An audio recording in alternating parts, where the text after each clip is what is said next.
नमस्कार दर्शकों, आप देख रहे हैं RPR news TV Chandramohan Dikshit के साथ। इस वक्त मौजूद हैं मथुरा, जहां पर जो मथुरा कचहरी, जहां पर सभी जिलाधिकारी महोदय और पास में देख सकते हैं कि कप्तान जो एसएसपी का आवास है उसके पास में धरना स्थल है। इस धरना स्थल पर आप देख रहे हैं तमाम धरनार्थी बैठे हुए। इधर अपने सहयोगी से कहूँगा जरा घुमाए कैमरा को, तो इनका जो धरना जारी है वो 15 दिसंबर 2022 से है। उन्हें भी लगभग उन्हें कंटिन्यूस बैठे बैठे इन मांगों को लेकर के, काफी इनकी मांगे, उन मांगों को लेकर के ये भी धरना प्रदर्शन में बैठे हुए हैं। और साथ में एक धरना प्रदर्शन यहाँ पर भी चल रहा है, जो कि ये समान शिक्षा लागू करने के लिए ये भूख हड़ताल पर बैठे हुए हैं, जो 2 दिसंबर से ये भूख हड़ताल चल रही है। और पास में देख सकते हो कि यहाँ पर एक और धरना प्रदर्शन चल रहा है, जो कि धनगर समाज के द्वारा चल रहा है। और मथुरा प्रशासन, जिला प्रशासन के आंखों के सामने ये लगातार ये धरना प्रदर्शन चलते आ रहे हैं। और क्या इनकी मांग क्या है, मांगों को लेकर के क्यों सुनवाई नहीं हो पा रही है। इनको लगभग 2 साल हो चुके हैं, इधर दिख रहे होंगे आपको, जो धरना प्रदर्शन के लिए बैठे हुए। और इनका 2 दिसंबर से धरना प्रदर्शन चल रहा है और भूख हड़ताल पर बैठे हुए। इनसे जानते हैं क्या क्या मांग है, मांगों को लेकर के। दर्शकों, यहाँ पर जानते हैं, यहाँ पर जो धरना प्रदर्शन पर बैठे हुए हैं और भूख हड़ताल पर जो लोग बैठे हुए, उनसे पहले क्या परिचय है प्रभु जी आपका? परिचय दीजिए अपने दर्शकों को। मेरा नाम लुगुस कुमार राही है। मैं अखिल भारतीय समता फाउंडेशन का अध्यक्ष हूँ। किन मांगों को लेकर के आप भूख हड़ताल पे बैठे हुए हो? हम भारत में समान शिक्षा और जातीय जनगणना की मांग को लेकर के दंडवत यात्रा दिल्ली तक करना चाह रहे थे। हम चाह रहे थे कि पक्ष विपक्ष जो सत्ता में है वो लोग, लोकसभा के सदस्य, राज्यसभा के सदस्य, सब लोगों को अवगत कराए। और चिट्ठी के माध्यम से हम अवगत भी करा रहे थे। मेल के द्वारा हमने 520 लोकसभा सदस्यों को बता दिया था, विपक्ष के लोगों को भी बता दिया था, स्थानीय स्तर पर भी बता दिया था, और करीब 2300 लोगों को हमने चिट्ठी के द्वारा भी बता दिया।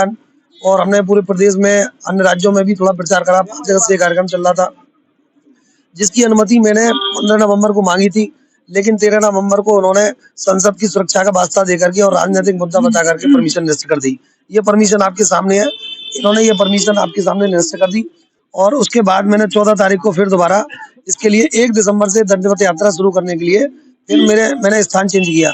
मैंने जंतर मंतर और राजघाट के लिए परमिशन मांगी, तो उन्होंने जंतर मंतर के लिए मना कर दिया, राजघाट मैंने लिखा। और राजघाट की आख्या आप देख रहे हैं कैसी हास्यास्पद आख्या है। कोई बिना कारण बताए कि कोहरा पड़ रहा है, जाम लग जाएगा। ऐसी स्थिति में जब भारत के कोने कोने में सांप्रदायिकता फैलाने वाले लोग 6-6 लाख लोगों को लेकर के सड़क पर निकल रहे हैं, यातायात बाधित हो रहा है, ट्रांसपोर्टेशन बाधित हो रहा है, अर्थव्यवस्था बाधित हो रही है, उनको सरकार संरक्षण प्राप्त कर रही है, उनको दे भी रही है। और हम लोग जो शांतिपूर्वक तरीके से अनुशासन के साथ अपनी बातों को जनता की लड़ाई को लड़ना चाह रहे थे, क्योंकि भारत में जो सामाजिक न्याय की लड़ाई है, आर्थिक न्याय की लड़ाई है, वो जातीय जनगणना से ही पूरी होगी और समान शिक्षा से पूरी होगी। और आपके चैनल ने तो समान शिक्षा को लेकर के एक डिबेट भी कराई थी। मैं आपका बहुत आभारी हूँ, और आपने इस मुद्दे की शुरुआत भी करी है और आपने इसको जन जन तक पहुंचा करके इसे जनहित की लड़ाई बना दिया है, और जनहित की ये लड़ाई भी है। तो ऐसे में हमें अपार समर्थन भी मिल रहा है। इस समय हमारे साथी रमेश जी की और मेरी भी कुछ तबीयत खराब है, भाई साहब अभी बेहोश हो गए थे। डॉक्टर की टीम यहाँ आई हुई है, सरकारी टीम आई हुई है, लेकिन प्रशासन का और कोई प्रतिनिधि नहीं आया है। आप 2 दिसंबर से बैठे हुए हो? हाँ, मैं 2 दिसंबर से, आज कल हम लोग, मैं और रमेश सैनी जी बैठे यहाँ पर। और आज हमारे बीच में भारतीय किसान यूनियन सुनील के राष्ट्रीय प्रवक्ता पवन चतुर्वेदी जी और हमारे प्रमुख महासचिव उत्तर प्रदेश भारतीय किसान यूनियन सुनील के उदयभान जाटव जी, और हमारे साथी, क्या नाम है उनका, मोहन साहब जाटव, भारतीय किसान यूनियन के हमारे उपाध्यक्ष हैं, वो भी हमारे साथ शामिल हुए हैं। किसान यूनियन भी आपका सहयोग कर रही है? नहीं, वो भूख हड़ताल पे हमारे साथ आज 5 लोग हो गए हम लोग। और अभी आजाद समाज पार्टी के श्याम प्रकाश अध्यक्ष जी अपने सैकड़ों साथियों के साथ 1 बजे यहाँ आए थे, और उन्होंने कहा कि अगर ये आज मांग पूरी नहीं हुई तो हम कल से हम भी भूख हड़ताल पर और आंदोलन करेंगे, आक्रामक रुख अख्तियार करेंगे प्रशासन के खिलाफ। और प्रशासन की हट धर्मता देखिए, आप देखिए, इसमें कोई कारण नहीं है, कोई खास कारण नहीं बताया इन्होंने हमारी जांच भी कराई है इंटेलिजेंस के द्वारा कि हमारे कैसे राजनीतिक संबंध है, कैसी कहाँ से हमारे पास पैसा आता है, हम कितने बड़े बदमाश हैं, कितने मुकदमे हमारे पास। ये सारी चीजें इन्होंने जांच कराने के बाद ये कुछ नहीं लिख पाए, और इन्होंने लिखा है कि कोहरे के कारण और जाम लगाने की, यातायात बाधित होने के कारण।